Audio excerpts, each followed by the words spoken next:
세우셨습니다. 이 세례와 성찬에 대해서 우리가 잠깐 생각해 보는데요. 자, 우리가 잘 알다시피 마태복음 28장 19절 20절 말씀해 보면 다 같이 한번 크게 읽겠습니다. 큰 소리 읽겠습니다. 그러므로 너희는 가서 모든 민족을 제자로 삼아 아버지와 아들과 성령의 이름으로 세례를 풀고 내가 너희에게 분부한 모든 것을 가르쳐 지키게 하라. 볼지어다 내가 세상 끝날까지 너희와 항상 함께 있으리라 하시니라. 아멘. 예수님이 십자가에 죽으시고 부활하셔서 승천, 이제 천국으로 하나님의 나라로 가시기 전에 우리들에게 주신 말씀이에요. 특별히 같이 훈련했던 예수님의 제자들에게 너희는, 이때 너희는, 여기에 말하고 있는 너희는 그동안에 먹고 마시고 같이 지내며 훈련했던 예수님의 제자들을 말해요. 너희는 가서 모든 민족을 제자로 삼고 그 다음에 아버지, 아들, 성령의 이름으로 세례를 베풀라. 여러분, 요즘 현대교회는요, 세례 언제 받냐면 오늘처럼 우리 은지자매님처럼 예수 안 믿다가 예수 믿게 되면 나는 하나님의 자녀입니다. 그리고 또 내 죄를 씻으심을 나는 믿습니다. 그리고 이제 우리 교회는 약식으로 하지만 침례 받으면 어떻게 돼요? 물에 또 붕덩 들어갔다가 나오게 되죠. 나는 죽고 이제는 그리스도와 함께 사는 사람으로 삽니다. 깊은 의미가 여기 들어가 있어요. 세례 속에. 그래서 보통 우리는 세례를 어떻게 생각하냐면 세례는 내가 예수 믿으면 받는 거고 그리고 또 다른 사람도 예수 믿으면 받는 거야. 이렇게 생각을 하죠. 그런데 예수님께서는 이 말씀을 잘 묵상해 보면 네가 세례를 받아 하나님의 자녀가 됐을 뿐만 아니라 나아가서 제자를 삼고 그들이 세례를 받도록, 그렇죠? 우리가 복음을 전하고 예수님의 제자가 되도록 도운 그분들이 세례를 받도록 베풀라 그 말이에요.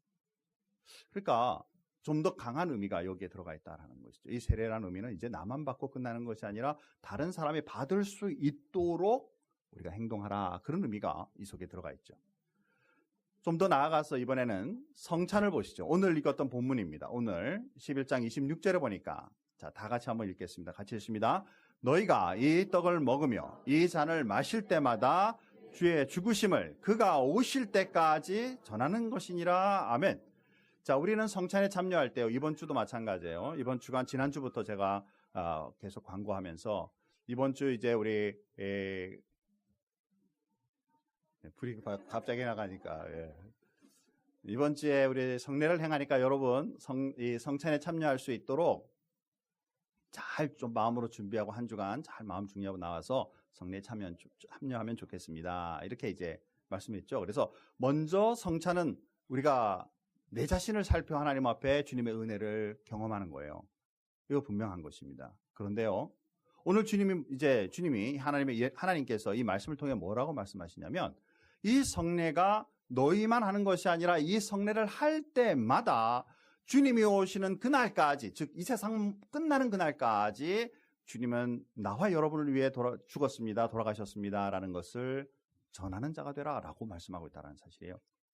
그래서 오늘도 우리가 성찬에 참여할 때는 그냥 하나님, 나를 위해 죄를 사해 주시고 십자가에 나를 위해 찢기시고 죽으신 것 감사합니다, 여기서만 끝나지 말고 이제는 주님이 원하시는 것, 즉 내가 찢기고 내가 힘들어하던 모든 것을 너희가 지금 먹고 마시지만 이것이 다른 사람에게도 전해질 것을 나는 기대한다라는 예수님의 그 마음이 읽혀져야 한다라는 것이죠. 더 많이 좀 설명하고 싶은데요, 시간을 줄이기 위해서 이제 조금 더 다른 면에서 한번 접근해 볼게요. 자, 주님께서 이 세상에 오신 사명과 비전이 분명히 있으시고 이것의 마지막 귀착이 바로 성례로 통해 일어나게 되는데, 자, 먼저 한번 보시죠. 여러분, 예수님의 이 세상에 오셔서 행하실 사명이 뭘까요? 다시 말해서 하나님이신 성자이신 그분이 이 세상에 오셔서 해야 될 사명이 무엇일까요? 인류 구원이죠. 모든 사람을 구원하기 위해서죠. 맞나요? 그렇죠? 자, 맞죠? 자, 그런데요, 하나님이신 예수님이 이 세상에 오셔서 인류 구원하는 방법이 몇 가지가 있으실 것 같으세요?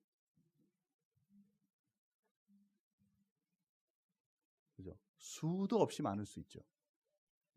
다시 말해서요. 태어나셔서 어느 날 어느 성인쯤 되었을 때, 왜냐하면 힘들고 어려운 사람들, 병든 자들을 지나가면서 그냥 가지 않고 보죠. 눈먼 사람들의 눈을 띄우시는 걸 보게 되죠. 죽은 자를 일으키시는 모습을 보죠. 그리고 이제는 돌에 맞아 죽게 된 여인이 잡혀왔을 때 너 왜 그랬니? 라고 묻지 않고 너 회개할 거니? 라고 묻지 않고 바로 죄 사함에 대한 선포를 하시는 모습을 보게 되죠. 다시 말하면 인류를 구원하는 방법 가운데 신적인 능력으로 하실 수 있어요. 어느 날 아침에 딱 일어나서 이제 오늘부터 천국 시작하자. 주님이 생각하셔가지고요. 내가 원한다. 이 세상의 모든 죄악들은 사라질지어다. 그리고 사단의 권세들은 묶일지어다. 하나님 선포하시면, 예수님 선포하시면 될까요? 안 될까요? 되죠. 그 방법을 사용하셨어요? 안 하셨어요?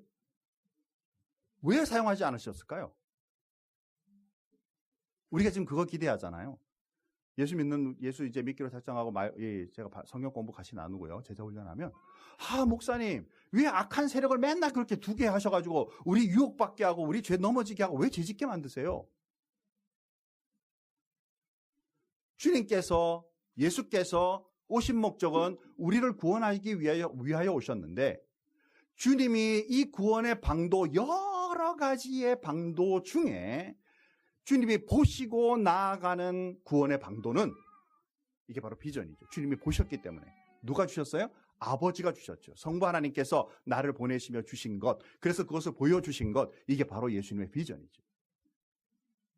많은 방법이 있는데 그 중에서의 방법은 뭐냐면 바로 십자가의 죽으심과 부활을 통하여 사단의 권세를 묶는다라는 거예요. 사단의 권세를 제압하고 그들을 밟아버린다라는 것이 예수님의 목적이에요. 아멘인가요? 이거 거부할 수 없죠. 자, 그런데 중요한 것은 뭐냐면요. 예수님이 부활하신 날 세상이 깨끗해지고 악의 세력이 다 사라지고 천국으로 임했나요? 그죠? 우리 부활절 우리 매주 해마다 지키잖아요. 예수님이 부활을 하시던 그날에도 아침부터 죄 짓던 사람 계속 죄 짓고 있었고요. 사단의 권세는 계속하여 이제는 사실은 영적 세계에서 묶여 있음에도 불구하고 아직도 주님 마지막 오시는 그날까지 이제는 잡혔지만 마치 전쟁이 끝난 그런 가운데서도 어떻게든지 한 사람이라도 더 죽여가지고 자기의 이론을 더 내세우고자 했던 옛날 빨치산과 같은 간첩과 같은 그런 존재처럼 사단은 계속 사람들을 얽매이게 되죠. 희한하잖아요. 예수님께서 십자가의 죽으심과 부활로 인하여 분명히 인류를 구원하신 게 분명히 맞는데 한 사람 한 사람에게 영향력을 미치는 것은 무엇으로 말미암아 가능해요? 한번 따라서 합시다. 믿음으로 말미암아. 믿음으로 말미암아.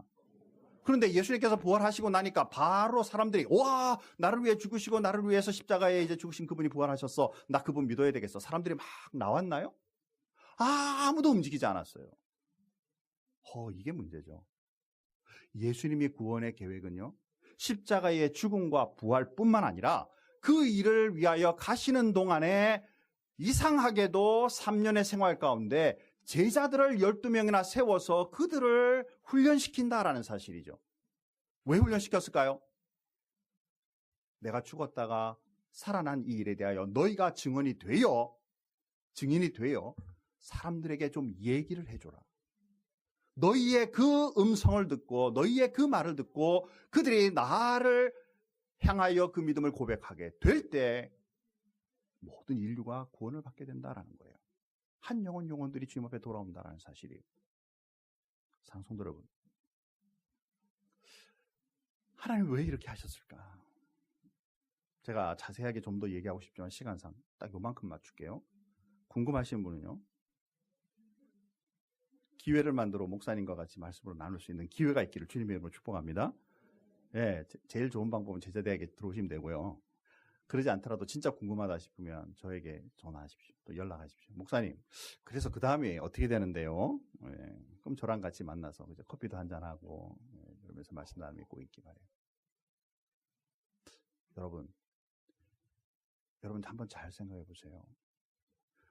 지금 많은 설교들의 메시지 중에요, 예수 믿으면 구원받습니다라에 대해서 강조 많은 교회들이 합니다. 그런데 예수님의 비전은 예수님이 죽었다가 살아날 뿐만 아니라 이것을 위하여 12를 준비시키셨고, 그들이 나아가 너희는 가서 모든 민족으로 제자를 삼아 아버지와 아들과 성령의 이름으로 세례를 베풀어 내가 너희에게 분부한 모든 것을 가르쳐 지키게 하라. 이것으로부터 한 분 한 분 그 말씀에 돌아오는 자들이 주님 앞에 구원함을 받는 것에 대해서는 강조하지 않는 요즘의 기독교의 모습을 본다는 거예요. 마치 제자가 되는 것은 옵션이라고 생각해요. 예수님은 옵션이 아니셨어요. 그 제자들로 통하여, 증언으로 통하여 한 영혼이 돌아오는데도 불구하고 언제부턴가 기독교가 예수 믿으면 된다라고 말하는 값싼 복음의 반쪽 메시지를 얘기하면서 그냥 믿으면 된 것처럼 얘기하지만 주님은 아니다라는 것입니다. 더 나아가 너희가 제자가 되고 너희의 증언으로 인해 또 다른 영혼들이 돌아오는 사실을 결코 소홀하게 생각해서는 안 된다라는 사실. 사랑하는 성도 여러분, 예수님이 가지고 계신 비전은요, 이제 성례를 통해 이제 이렇게 조명됩니다. 제자를 삼고 그들에게 세례를 베풀어라. 내가 너희를 위하여 찢기는 이 살과 이 피를 마시면서 내가 오는 그날까지 내가 죽으심의 그 의미를 이게 전파해라. 이것이 내 비전이고, 그것으로 인해 그들이 주님 앞에 돌아온다라는 사실을 주님의 비전으로 이 성례를 허락하셨고, 우리는 그 일에 참여하고 있다라는 사실이죠. 여러분도 저와 여러분의 삶 속에 비전 있는 그리스도인이 되기를 주님의 이름으로 축복합니다. 그죠? 그래서 좀 더 제가 더 많은 이제 이 비전에 대한 얘기들은 다음 주부터 얘기하겠습니다. 제가 이제 이 본문을 오늘 준비하다가 한 가지만 더 말씀하고 이제 오늘 마쳐야 되겠다 생각했어요. 자, 오늘 본문 속에 11장 27절에 보면 이 말씀이 있습니다. 다 같이 한번 크게 같이 읽겠습니다. 그러므로 누구든지 주의 떡이나 잔을 합당하지 않게 먹고 마시는 자는 주의 피에 죄를 짓는 것이니라. 아멘. 제가 늘 쉽게 그냥 지나가면서 묵상할 때는 여기에 합당하지 않게 이 단어를 뭐라고 생각했냐면요, 지난 성례로부터 지금까지 오는 동안에 내 죄 지었던 거 잘 해결하지 않고 대충 참여하면 안 돼, 이런 의미로 사실은 생각했어요. 그런데 이번에는 이 비전과 더불어 깊이 생각해 보다니까 이 합당하지 않게가 좀 더 깊은 의미가 있을 수 있겠다라는 생각을 했어요. 그래서 앞뒤 문맥, 지금 이 합당하지 않게가 나오는 앞에 뒤에 문맥들과, 그리고 제가 많은 신학자들의 그 주석들을 참조하면서 가만히 한번 묵상해 보니까 굉장히 많은 의미가 있겠지만 한 5-6가지 정도로 나눠 생각해 볼 수 있겠다라는 생각이 듭니다. 자, 합당하지 않게의 첫 번째 의미는 지은 죄를 회개하지 않은 양심을 가지고 주님 앞에 나오면 이라는 뜻이에요. 그래서 오늘 우리 성례 행할 때 여러분의 마음에 부담감이 있으시면, 아직 내가 이 문제는 해결이 안 됐고 주님 앞에 정말 내가 아직 죄의 문제를 아직 해결하지 않은 것 같다라는 부담감이 있으면 참석하지 않는 것이 좋습니다. 그러나 지금이라도 하나님 앞에 회개하고 바로 서서 하나님 앞에 이제는 다시는 이 죄에 다시 물들지 않겠습니다라는 각오를 가지고 주님 앞에 회개하고 딱 받아서 그 성찬에 참여하는 것을 하나님이 더 기뻐하세요. 죄의 문제를 해결하며 주님 앞에 나아가는 것. 자, 두 번째는 우리가 읽었던 23절 앞에 24절과 그리고 그 뒤에 가서 30절 말씀, 우리가 29절까지 읽었는데 30절 말씀의 앞뒤를 생각해 보면 가난한 자들을 멸시하고 그리고 나와 성찬에 임하는 것, 하나님이 원하시지 않는다라는 거예요. 당연하겠죠, 그죠? 왜? 주님은 십자가에 죽으신 게 우리 같은 죄 가운데에서 지옥 가는 죽은 인간을 위해서 오셨는데, 우리는 세상에 지금 힘들어하는 사람들 돌아보지 않고 성찬에 임한다. 이거 합당하지 않다라는 것이죠. 세 번째 의미는 뭐냐면, 하나님의 말씀에 대한 믿음 없이 그냥 행위로 하는 거니까, 맨날 절기마다 하는 거니까 이렇게 참여하면 안 된다라는 것이죠. 자기 성찰, 즉 자기 돌아봄이 없이 참여하는 것, 이거 주님이 원하시는 게 아니다라는 것이죠. 자, 그리고 예수 죽음에 대한 예수님이 왜 죽으셨는지 기념도 없이 경외함도 없이 참여해서 그냥 행사처럼 참여하는 것, 이거 원하지 않는 것이죠. 마지막으로요. 예수님의 그 죽음 속에는 인류 구원을 위한 주님의 고난의 의미가 딱 들어가 있는데, 이것을 나만을 위한 것으로 축소시키는 것, 이것도 합당치 않다는 거. 제가 묵상하면서 비전과 연관되어 이 말씀을 묵상하다가 이게 분명히 성찬이 나만을 위한 게 아닌데 라는 생각에서 제가 임의로 이 말씀을 전할 수 없어. 그래서 주석들을 다 참석하니까요.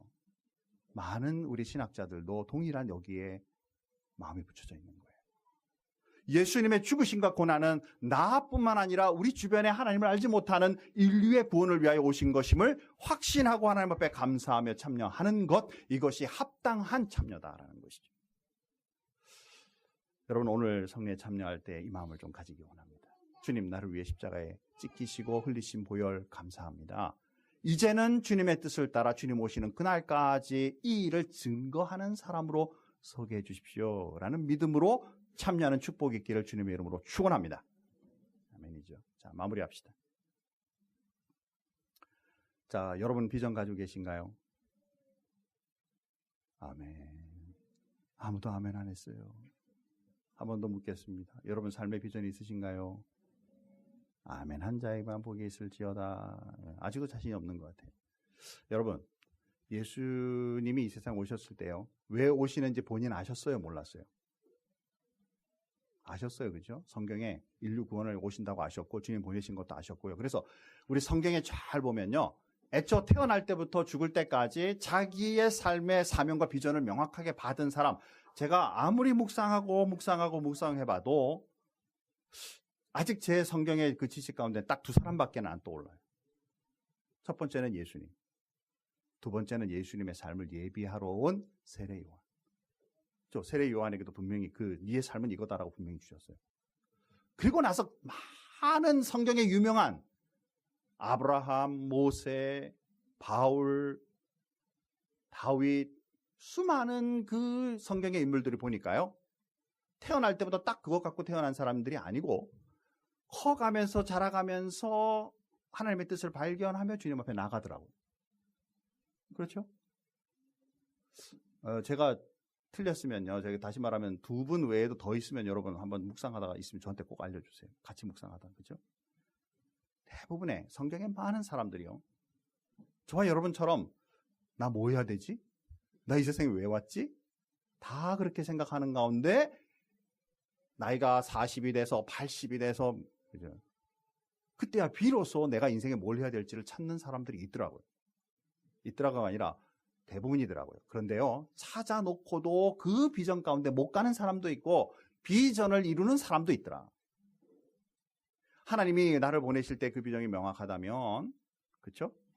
그것은 하나님의 비전에 따라 이 세상 잘 살고 주님 앞에 서는 것이 축복인데, 그걸 비전을 알고 있는데도 드랍시켜버리는 그런 사람은 주님을 슬프게 만드는 그런 사람이 아닐까 싶어요. 비전이 없으면 우리 방향 없는 인생 살아간다라고 생각하십시오. 오늘 성찬을 통해서도 예수님이 내 비전에 참여해달라라는 그 예수님의 메시지가 우리가 말씀을 통해서 우리가 생각해 보았는데, 내 삶의 인생과 주님의 그 비전이 이렇게 잘 일치시키는 그런 훈련이 앞으로 2달 동안 이 비전에 대한 말씀을 나누는 가운데 꼭 일어났으면 좋겠습니다. 여러분의 삶에 주님의 비전에 동참하는 축복이 꼭 있기를 주님의 이름으로 축원합니다. 다 같이 한번 기도하겠습니다. 하나님 감사합니다.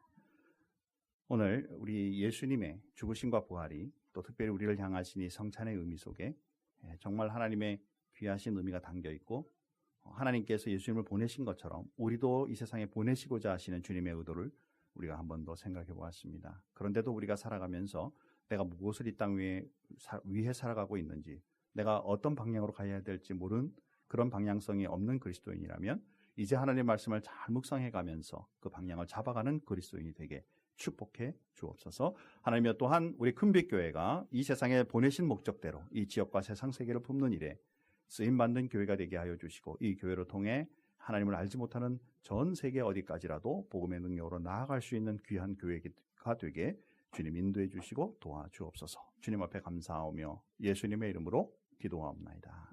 아멘. 우리 정례식 거행하기 전에 헌금 먼저 드리고